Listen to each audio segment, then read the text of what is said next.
Hi there. Welcome to the sections on free will. My name is Ben Matheson. I'm going to be your lecturer for this section on Am I Free? So what I find most interesting about discussions about free will is that most people have had thoughts about free will at some point or another. You've made some decision or some choice and you've wondered, well, did I do that freely? Was I coerced? Was I manipulated into it? Did I just do it because of my character, my upbringing, my background, or some other aspect of my genetics, or something like that? Everyone's had thoughts about free will or whether they've acted freely at one point. This is one of the reasons I think that it's become such a perennial philosophical issue, is there are so many times in people's lives where they have these worries. And indeed, many of our sort of moral and sort of criminal practices are based on the idea that people can act freely and of their own free will. So I hope that you'll all find this a very sort of engaging and enjoyable section. What I'm going to do is I'm going to focus on introducing you all to the philosophical issues in a way that's engaging.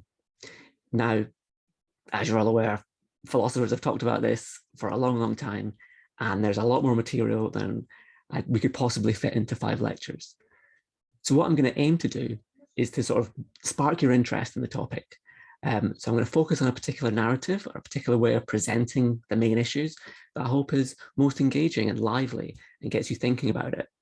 Now, as I go through, there'll be times where I know that there's other issues that I'm not talking about, but there's always going to be issues that I probably won't even raise.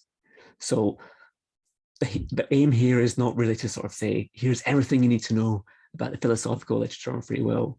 Rather, it's a way of giving you structure and guidance and a particular perspective on the debate that philosophers have had that will give you a good foundation or a guide for investigating the issues yourself. So as you'll be well aware, you have essays on this topic. And so I'm hopefully going to give you plenty of guidance on where to find literature and the kind of things you can talk about. But ultimately, at university, it's about you thinking of yourself as a researcher. You got to think of yourself as somebody who is there to discover and press and think and analyze.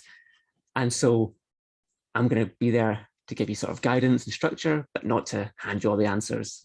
I want to sort of help you along the way, make sure you know what you're doing and have some guidance, but ultimately it's going to be in your hands. So when it comes to answering the essay questions, it's going to be done entirely independently. But yeah,